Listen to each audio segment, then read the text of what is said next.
All right. So, hello, viewers. Welcome. We want to start this panel by saying thank you to everybody who has shown up and is taking the time to view this and listen to the experiences that our students have had throughout their educational careers. We want to take a moment to say that the purpose of this discussion is not to call to question any of our students' experiences, but to do our part in contributing to make Montgomery the best campus that it can be, one where all of our students are able to feel welcomed, valued, and supported on their educational journey. I'm going to hand it over to our moderator for this panel discussion, Capri. Hello, I'm Capri. I'm a senior at Montgomery, and like Mr. Brookshire said, I will be the moderator for this panel, so I will be asking our panelists the questions. So we're gonna get some introductions from our panelists. We'll start with Alana. Hi, I'm Alana, and I'm a senior at Montgomery. And Delia. Hi, I'm Delia, and I'm a senior at Montgomery. And Elle. Hi, I'm Elle, and I'm a senior too. And Heretta. Hi, my name's Heretta, and I'm a sophomore. And John. Hi, I'm John, and I'm also a sophomore. Okay, awesome. So before we get started, we created a definition for race, and we just wanted to state that before asking these questions. So the definition we are using is a grouping of humans based on shared physical or social qualities into categories generally viewed as distinct by society.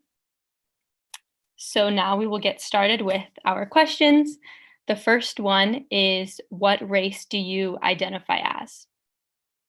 So Alana, if you could start, please. I identify as being triracial because I'm mixed. I'm Asian, Native American, and white. And Delia?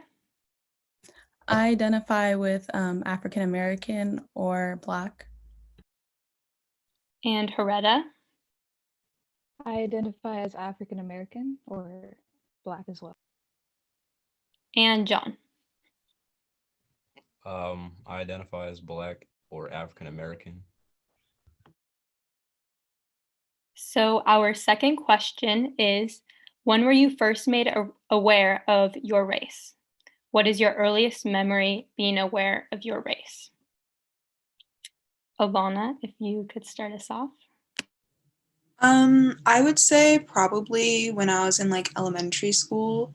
I have been exposed to like my culture, and I just thought that was the normal thing. But once I noticed that other people saw my culture and they were like questioning it, they're like, oh, what's that? Like, and I just saw the difference. And that's when I noticed that I was different, and I just noticed my race at that point, because before that, it was normal. That's just what I did. And I thought that it was just what everyone else did. But then I noticed that everyone else was doing different things. Everyone had all different cultures. We did also, like in history lessons in elementary school, we learned about other cultures, but it was very vague. So I wasn't too sure about all that stuff. But yeah, that was probably the first time I noticed. Thank you. Delia? I was made aware of my race at a young age as well. I went to a predominantly white elementary school, so like just looking, I could tell like I stood out from the rest of the students there. I have one memory in particular. It was the first time I wore my hair down curly in like an afro. And I remember all the kids being like, what's wrong with your hair? What'd you do to your hair? Why does it look like that? And as a second grader, I was a little embarrassed, but like I learned to love my hair eventually. And but that was my first memory, feeling different and like noticing that my race like will play a part in my life as I grew up. And Elle? I was fairly older. I was probably in middle school around 2015, 2016. Probably around the time that President Trump was campaigning for his presidency, and in his campaign speech, he talked about how Mexicans are rapists and they're aliens. And suddenly I would walk home or go to the store, and people would call me alien or that I should be deported. But in my childhood, it was less obvious. There were small things like having to prove that I'm smart and having to work harder in school just to let people know that I am capable of achieving a lot of things. And Heretta? I like to think I've always like known I wasn't the same as other kids. I had my culture, my traditions, and starting from kindergarten, my mom would always braid my hair, and people would come up and touch my braids without asking, and because they weren't used to braids or seeing, Black people with braids, and I would always get questions, and I think I kept it with me that kids didn't really understand. Like those kids didn't grow up with or seeing other races or Black people specifically, and I didn't either. So that really made me aware in like third grade ish.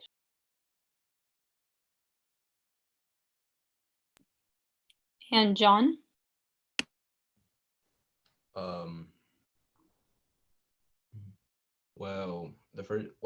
basically, I went to mostly predominantly not like white school. I could count the number of Black people on my right hand, but that's besides the point. In my earliest memory of a time that it really like struck out to me is in first grade.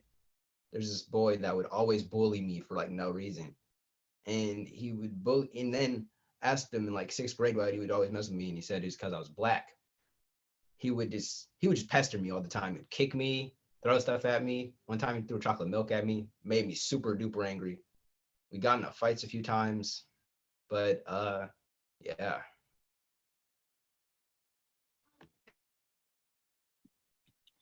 So our next question is, how has race played a part in your home life? Alana, if you could start us off. I think more recently it's been a bigger part of home life. When the Black Lives Matter movement was more popular this summer, and it was everywhere. It was all over social media. It was just on news and everywhere. I definitely had the conversation with my parents, and I had some difficult conversations, and it was hard to listen because I am mixed. So I have half of my family that is white and half that's not. So some of them experience racism and know everything, and then some just totally blocked off by it. They don't understand it whatsoever, and it's really hard for them to get it through that it does happen and it is a thing. So it's really hard to talk about that stuff and accept that that's just what it is. And I because they're my family, I can't really do much. But I feel like that's the most recent that it's been affecting my home life. Thank you. Delia? Race has played a part in my home life, mostly with my parents having more precaution. Like, they thoroughly explain like how to handle a situation being pulled over, to just everyday things on campus, like how to deal with kids bullying you, and how to like de-escalate situations that might like end up dangerous. So yeah, I would just say it's like my parents feeling the need to constantly protect me more than any other parent would. Just they feel like they have to do more and always watch out for me, especially growing up in predominantly white schools. So yeah, I would just say the precaution my parents always had. Thank you. Heretta? So my parents, they raised me to be proud of who I am, the color of my skin.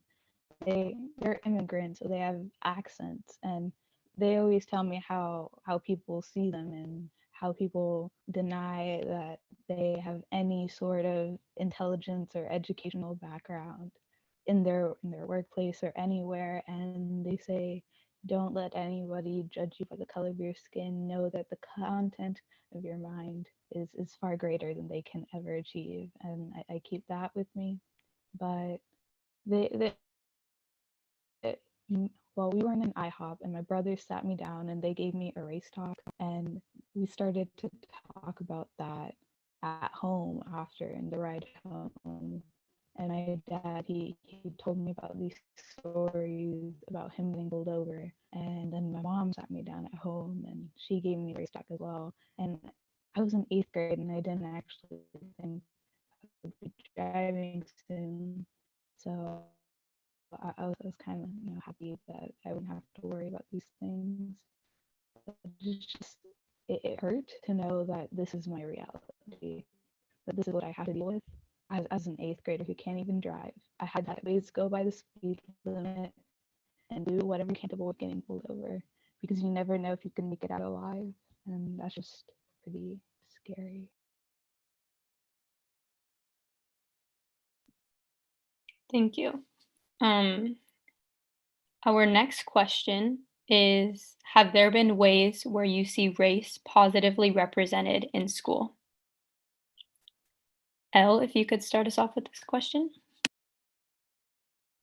I'm fairly new to the school, and I only got the short amount of time on campus that we had last year.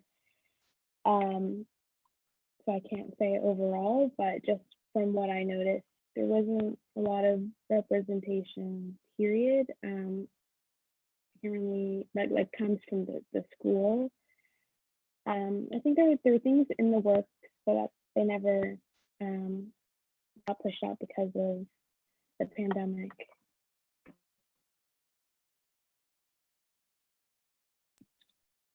And John?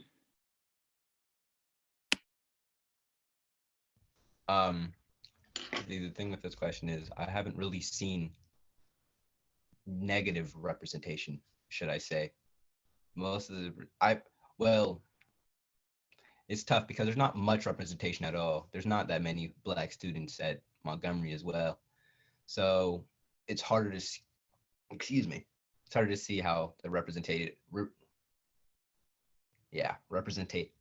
can't speak English. Represented, my bad. But most of what I've seen from other Black students around me and my peers is mostly good representation.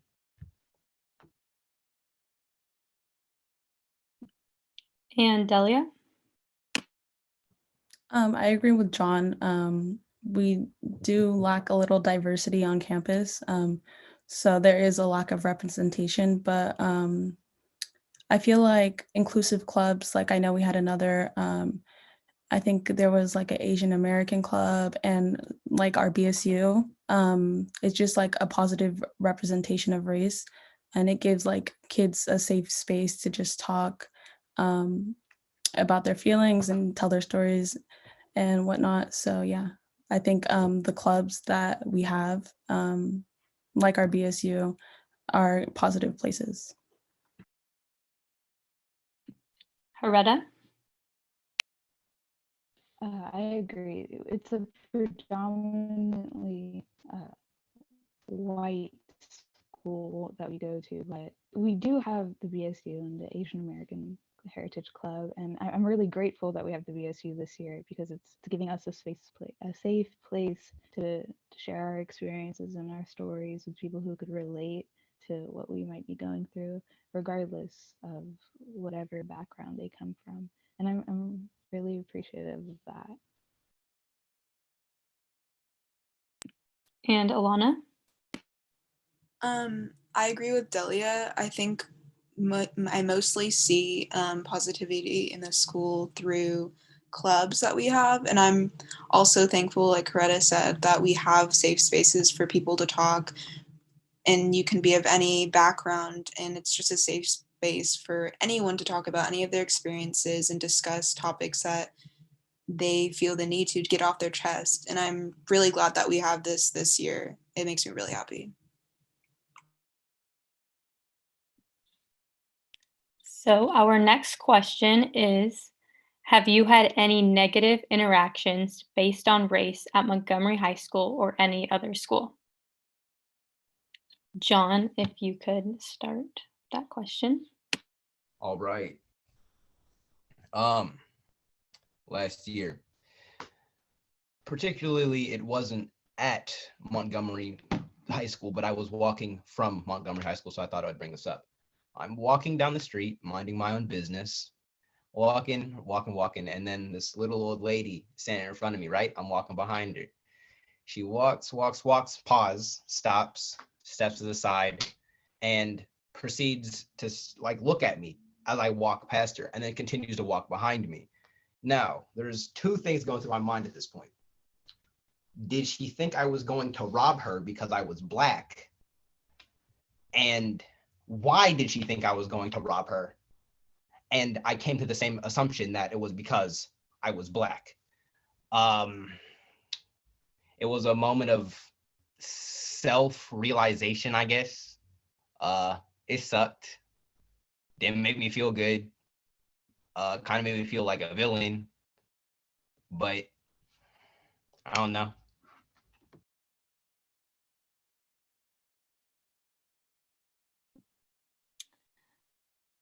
Elle, if you could share next, please.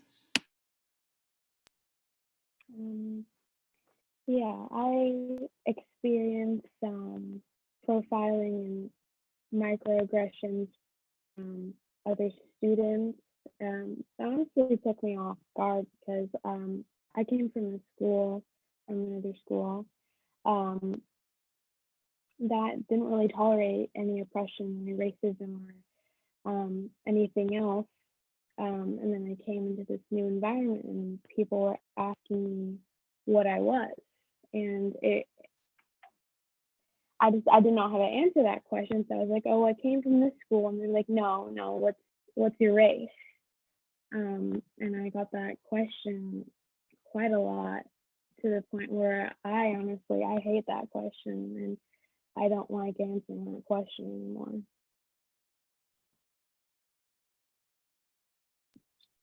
Delia? Yeah, I've had a few experiences like microaggressions and just like stereotypical jokes like people would make. But the one that probably shook me up the most was after practice one night, basketball practice. I was waiting for my parents, and a student's car approached me and just like started screaming like, "You're an N-word," and they just kept like saying like the N-word, screaming it to me. And like my parents always tell me like de-escalate situations first and then we'll resolve it later because your safety is the most important thing. So yeah, I just walked away, like I ran away quickly because I didn't want to add fuel to fire, and like shouting back wouldn't have accomplished anything. So yeah, that was just a moment like I felt like targeted and I didn't feel safe on campus. Even though it was after school, I didn't feel safe. So yeah, I'm glad it just ended quickly and that it didn't escalate any further to like when it was for it to be violent or anything. So yeah, that was one of the times I've experienced it. Alana? I would say that I directly have experienced it, but I've also witnessed other people experience it as well. And for me directly, I mean, it's the stereotypical jokes like Delia said, like, oh, and I've experienced this all throughout like school, middle school, sometimes like later in elementary school, and then obviously still in high school, like, oh, you have to be smart because you're Asian, you eat dogs because you're Asian. And of course I can't, like, I'm not gonna make a big deal about it because people are just like, oh, I was just joking, but it's literally blatant racism and you're making a stereotype out of something that's not even, like, it doesn't apply to me. Like, I don't know, it really bothers me, but obviously I don't want to try to make a scene during school. And I feel like now like over the quarantine, just pandemic, it has become like more aware of like all the racism that has been happening, and people are kind of educating themselves and being more aware of what they say, and maybe not doing those things that they thought it was funny, and now they realize that it can be really hurtful and affect you for like the rest of your life. Like, oh wow, this person said this and I keep getting called this. And like what Elle said, like people always bring race into the conversation, and there's like, I understand curiosity, but I feel like sometimes it's not necessary in a school setting, especially like if it's out of the blue. Like I don't know, it makes me feel uncomfortable. Haretta? I wasn't really aware of the racism I experienced throughout elementary and middle school until like now looking back, like, dang, they were actually racist. Like teachers and just people like classmates and peers and people I called my friends. I got called, oh, you're the whitest black person I've ever met. That was one that really stuck with me, and it hurts. Like, as if my blackness is something that can be measured, as if the color of my skin determines how smart I am, or being smart is a white people thing. Like, it hurts. And there were like symphonies of, oh, Oreo, oh, you're whitewashed, oh, you would look better with straightened hair than curly hair, and just all that. And just teachers who would pick on me, who would get me in trouble for no reason. And I remember my fourth grade teacher, she gave me a bunch of referrals, like 4 in a week. And I wasn't talking, but it was the people next to me, but she blamed me because I was the only black kid in the class. That really hurt. Uh, and I really have a grudge against her. And at Montgomery right now, there are kids who are not even close to being black, not even close to being a minority, saying the N-word. And that in itself is just ridiculous, because they don't understand the history or the context of where it came from, and they just think of it as a street word or like slang, like, oh, it's a term of endearment. No, black people can say it, I can say it too. Like, it's infuriating how ignorant people can be to other people's experiences, especially people of color, because, like Alana said, those things stick with you no matter what. And people just have to be aware and make educated decisions and actions that don't harm others just for the sake of their own, like, comedic relief. You know? I would actually like to add to what Heretta said. I know that she mentioned like one of her teachers, and although it might not seem like teachers or staff would be racist or anything close to that, like stereotypical or anything, it would surprise a lot of people how much race is brought up into conversation. It's like more often than not. Like, and a lot of times I'm so shocked like how it's even relevant to anything that we're doing. Like it could be in math and we talk about race. Like what does math have to do with race? And I don't know. I thought I'd bring that up. And also what she said about people throwing out the N-word. And we're in a predominantly white school, and a lot of people, even friends that I know, not anymore, but they would say it. And now that times are like people are being more aware, people are catching like don't say that, or they'll like hound down on them and be like, you can't say that, and like really get on them for it. I feel like now they won't say it, but in the past, maybe in like small areas, they won't record anything, but they might still say it, and they still don't understand what the power is behind it. And it's so frustrating that they won't listen to what you're saying. And yeah. So there was a question that was asked on the live stream, and I'm going to read it out, and if anyone would like to share. So the question is, does anyone else have experiences of teachers exhibiting acts of racism? I'll go first. I remember in one of my PE classes, like you wouldn't expect race to be brought up in PE, but everyone was just talking about music. What do you want to listen to? And the teacher's like, "Oh, let me turn on rap for Delia. Let me just play some rap music because I bet that's all she listens to."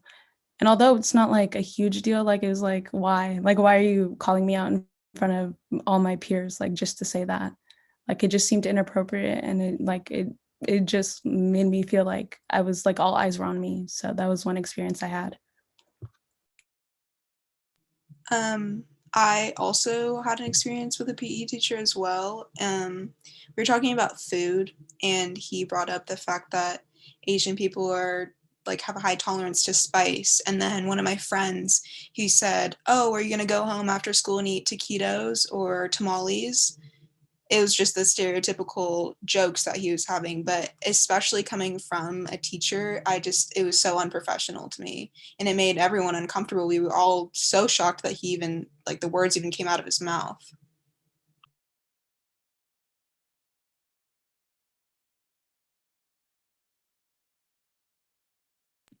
Does anybody have any other stories that they would like to share?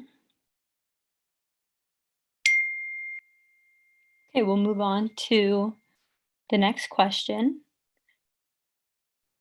which is, what examples, if any, of everyday racism have you been exposed to in the school setting? So, what we're referring to when we say everyday racism is microaggression, and the definition we are using for that is indirect, subtle, or unintentional discrimination against members of a marginalized group. So, Haretta, if you'd like to go first. So I played basketball for the school, and it was the freshman girls team, and I was the only person of color. Like, they were all white, and when we'd go to games, I would get dirty looks from like refs and just people in general, just like people in the stands, because we'd play at like predominantly white schools and private schools, and I would be the only one getting dirty looks. And I don't know, it my dad noticed it too, and he's not one to notice those types of things. And I don't know, it really hurt because I was the one getting called for fouls. I was the one getting fouled out, not the other girls. And it irritated me. And even like leaving a game, like some people wouldn't even hold doors open for me, even though, like, making eye contact, not opening the door as they see me with like 2 bags for sports and stuff. And just it's angry. It makes me so angry that they just live on being ignorant as that. And at school, just hearing the N word, that's casual racism in itself. And just being called white for the way I talk, and being, having the way I articulate, being called white just for that is something that definitely stuck.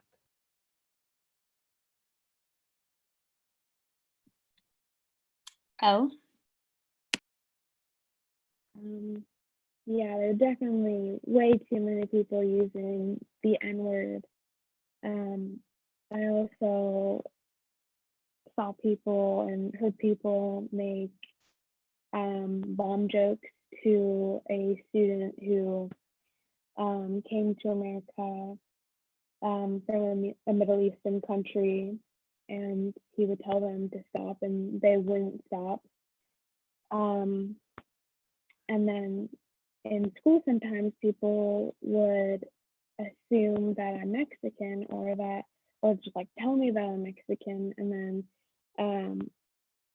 associate the Mexican stereotypes, with like partying with me, and tell me that I'm probably exotic, or that I go crazy at parties, and then I like to drink and stuff. That all just made me so unbelievably uncomfortable. And John? I don't know if you would say it was like everyday racism, because I've never been one, but I'd like, as a tall black dude, I've been asked, do I play basketball, just a little bit to my wits end. Every time I go somewhere, I'll talk to a gym teacher, like, hey, do you play, like a substitute, like, oh, do you play basketball?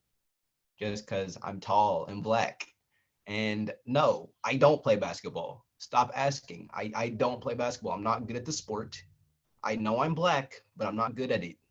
and it gets really annoying. I've been asked to do it by literally almost everybody I meet. If I've just met you, there's usually a chance that you've asked me, do I play basketball? Usually it's older people, not like my peers, but like people that are older than me, like teachers and such. And it gets annoying. I don't know. Alana? Like I kind of like mentioned before, people just kind of this like stereotypical jokes, or they like have little snarky comments here and there. Like if I get a bad grade on something or just like not as good as someone else, you're like, oh, I thought you were supposed to be smart since you're Asian. Like, aren't all Asians smart? And I don't know, it's just like makes me uncomfortable. Like, what was the point of that? Like, you didn't really, and then it makes me feel even worse about my grade. And then also the use of the N word just being thrown around everywhere. It's just like, yo, like, don't, no, that's not okay. And they continue to do it even though they've been told multiple times not to. And it makes everyone uncomfortable. Yeah, John, did you have something to say? May I add on to what Elena was saying? I hope I said that right. I'm not 100% sure on your name. I'm sorry, I'm bad with first names.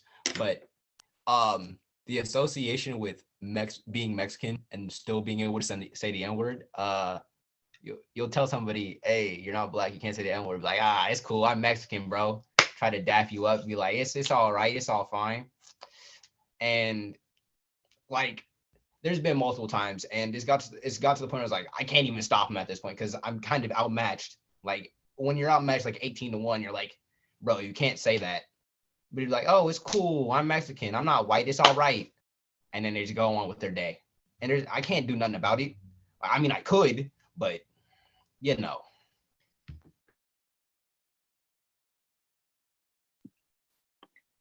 Our next question, Heretta, do you have something to add on? Yeah, I wanted to say that if I try to argue with someone as to why they can't say the N-word just because they are a minority and they're not black, it makes me feel like the angry black woman, the stereotype. And if I try to confront someone, I get heated. I get angry. I'm human. I'm passionate about these topics because it affects me in my life. So of course I'm the angry black woman. But don't it's just the stereotype, the label. Because if I do try to confront someone, they're like, oh, so you're one of those black girls. Oh, you're just like the other ones. You're loud, you're messy. Like, oh, that's ghetto, you can't talk that loud. Like it hurts because it suffocates you because you can't confront them or else you'll be slapped down with the label, and if you stay quiet they just think it's okay, and it's just awful to witness that every day.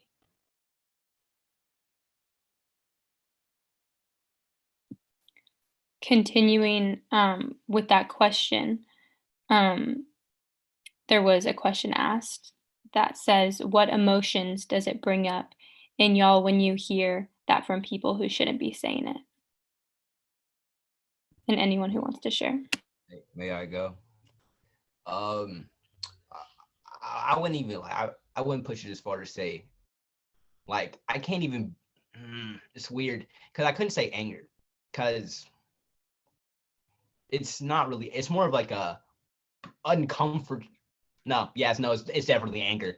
It's like an uncomfortable anger though. It's like when you get like a spot on your back that you can't reach with your hands type of anger, where you're just frustrated and then you try to tell them and they just don't want to listen because they've built this kind of wall in their head behind excuses of why they can say it. So they're morally correct in a way, even though you know they aren't.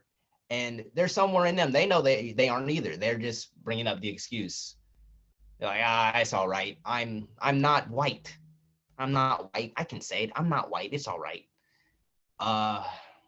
Yeah, that's all I had to say.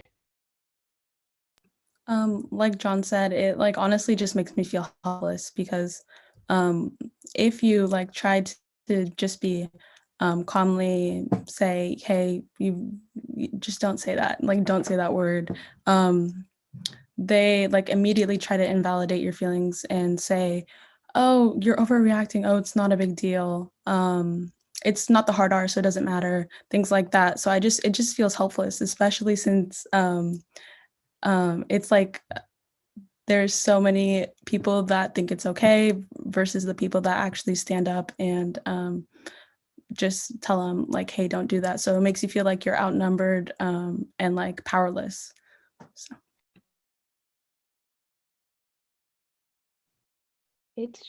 It's frustrating, it's angering, and it feels like they drown you with excuses. Like Delia said, when you try to explain to them calmly and try to collect yourself and say, hey, you can't say that, it's not a good word to say, and there's a lot of history behind it that you can't understand as a non-Black person.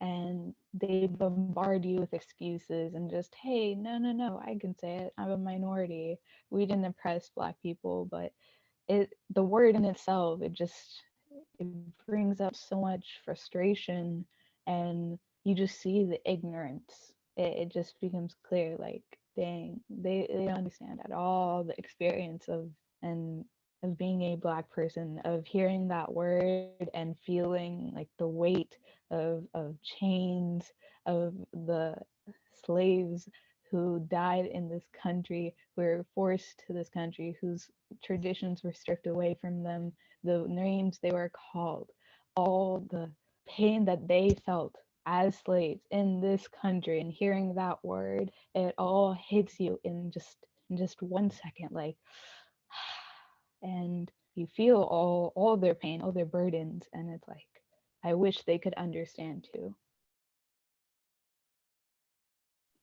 I agree with what everyone else is saying. When I see anyone trying to, or even if I would try to be like, hey, that's not cool, like, don't say that, like, you should not be saying that, they just shoot you down with anything that they can. And then they claim to be listening to what you're saying, the words coming out of your mouth, but really they're deflecting it. They're putting a wall up. They're not letting any of that go through their head. Because like John said, they have this idea that like it's okay just because they're a minority, they can say it, just because they didn't do any of that stuff, like their ancestors didn't do that too, that they can say it. But that doesn't even make any sense. Like you don't have the generational trauma that Black students do, like, or Black people in general. Like you don't have that. And I wish that people would just understand and just listen and educate themselves upon why you should not be saying it. But as we've all said, people just like to put up a wall and shoot people down on what they're saying, which makes everyone else so uncomfortable and frustrated.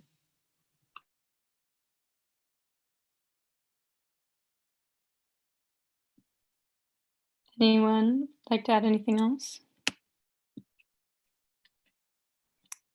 I think that people also bring up, it's said in rap kind of casually, and I think there have also been some people to question whether people in rap should say the N-word so casually, because it sort of opens this door for other non-Black people to just say it. Like I've been at school and I had a non-Black friend and he called me the N-word in a friendly way, like, trying to call me like, his companion or whatever. And it was just weird, kind of like, why would you say it in the first place, but why would you say it to me?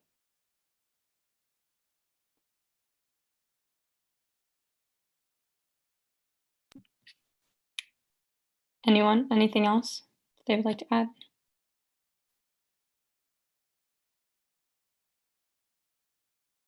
Okay, we'll move on to the next question, which is, what can we do at Montgomery as a student body to be a more inclusive campus and provide positive experiences for our students of color, particularly Black students? John, if you would like to start us off. I hate to do this, but may I pass for the time being and like wrap back around to me, please? Yes. Delia, would you like to go? Sure, yeah. I just think continuing clubs like the BSU and the Asian American Heritage Club, and just creating more positive spaces like that to give like kids a place just to feel safe and just to feel like they're listened to and they could tell their stories without any judgment or fear or anything. So that's why I'm glad we're starting back up the BSU, because I've never had like a safe space like this on any campus that I've attended before. So yeah, just continuing programs like this. And also, like in the story I mentioned earlier, I knew the kid that was calling me the N-word. My cousin was telling me, she's like, go, you should go. Like, you don't want him to do that to anyone else. So go to the office and just tell one of the administrators what, just explain the situation. And I did so, and I don't think anything happened. So maybe just from administrative point of view, just listen to the kids that come to you, because like although I was safe, it did come from a place of fear, and I did feel unsafe every time like I would just see him. Like nothing happened, he was fine, but like just like maybe listen. That's it. Elle?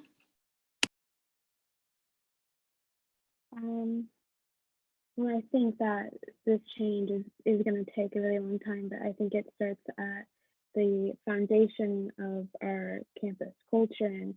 And I think that we should create a new foundation that is centered around educating each other on different cultures and countries, and celebrating these cultures and countries appropriately, while acknowledging that there are some differences and trying to be as sensitive to those differences as possible. I just think that we need a proper education about what life is like in outside countries and what languages are spoken, instead of like the generalized education of like languages like Spanish and French and Mandarin. Haretta? I think I agree with Elle. I think that educating people as to like why saying the N-word is bad or why cultural appropriation is harmful, and how to interact with people in general, just being a good person and not making decisions that could potentially harm someone, and how to like, what's the word, how to confront your own implicit biases and your own just any bias you might have towards a group of people, and any stereotypes you might be using in everyday life, and just teaching people how to be better in interacting with people who may not believe in the same things as they do or look the same as they do, and having that diversity being the foundation of like inclusivity, and diversity being the foundation of campus culture, I guess. Alana? I've agreed with what everyone has said so far. I'll bring up the point that Delia said, continuing these clubs where there's safe space for people of color to conversate, even people that are not of color and just want to educate themselves about other people's experiences and listen.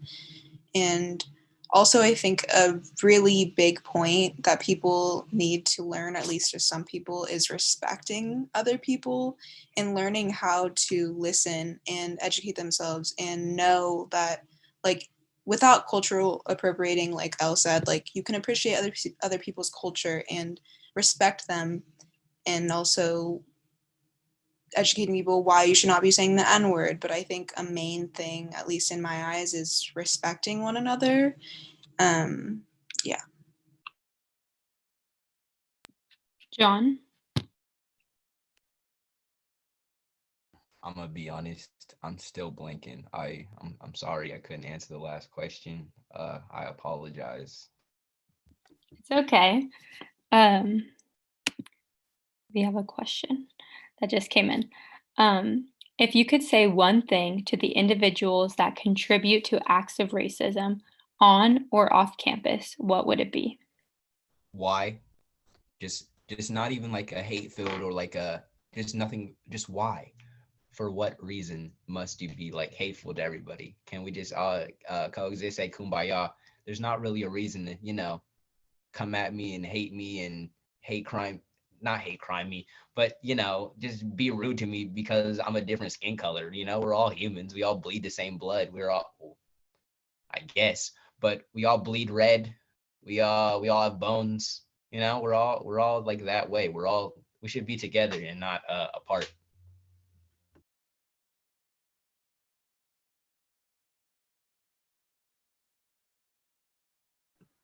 I would probably ask that. And also just like, do you know like the effects of what you're doing?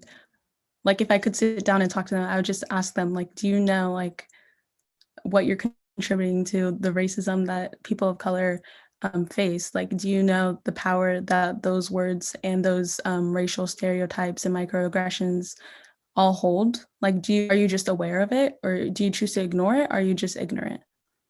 So that's what I would ask.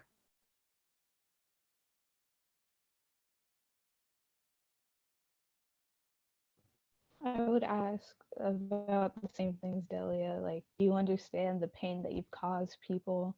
Do you understand how your ignorance and how your hate, how your prejudice has all affected people? And like, why? Why do you have that mindset? And what in your life went wrong, or what told you that this was okay, that oppression and prejudice and having bigotry towards groups of people is okay? And do you understand like what you're doing is wrong and hurtful?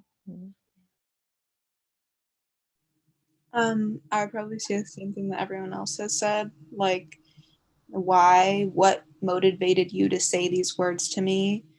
Um, how do you like know the effect of what these words have on me? Like everyone else has been saying.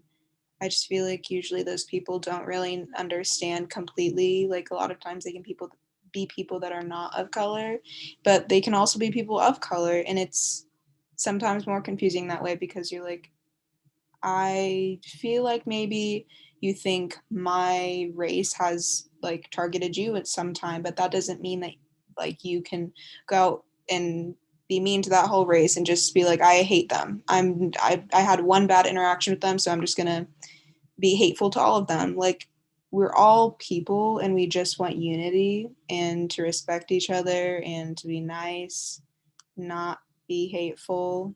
But yeah, that's what I would say.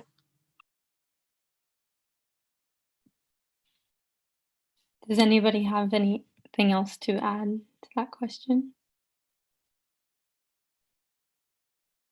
That was our last question. So if any of you have anything else to add just in general. May I add one thing? I was like thinking to myself, I would,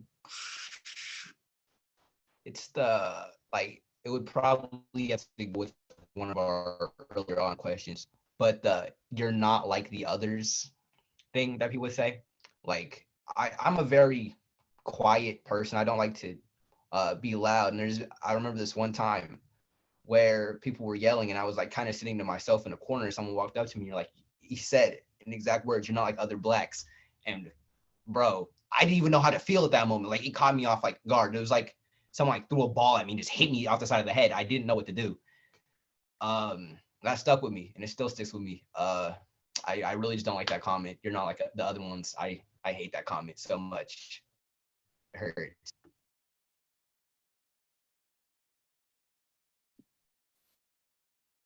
Anybody else? Similar one to the you're not like the others is, oh, you're one of the good ones.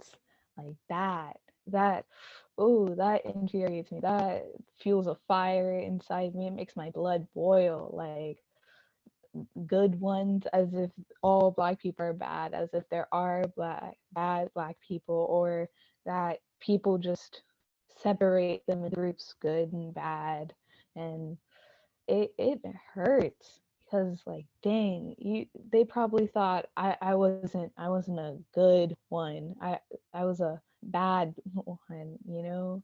Like until I said something, until I took action that made them think that, oh, you're one of the good ones. They in their minds grouped me with just the general stereotypical bad black person, and that's just frustrating. I think that just brings up the whole conversation as to why stereotypes are so toxic and damaging to people. It hurts a lot for everyone that's stereotyped. Like, what's the reason as to why you think that's okay to say to me? Why do you think that you can group me in with all these people that I don't even know? Like, I, especially like personality wise or just like morals. Like, why, how can you fit all these people and say you guys all have the same morals? Like, that just doesn't really make sense in my head. And I feel like that's, I don't know, I just don't like stereotypes at all. I think it's so toxic.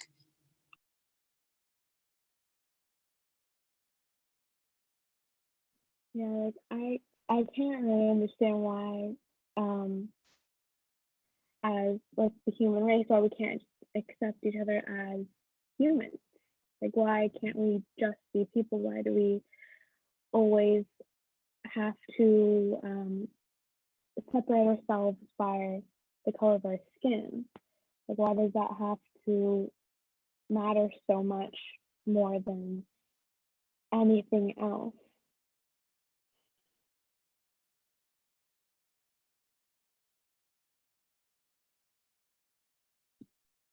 Anybody else?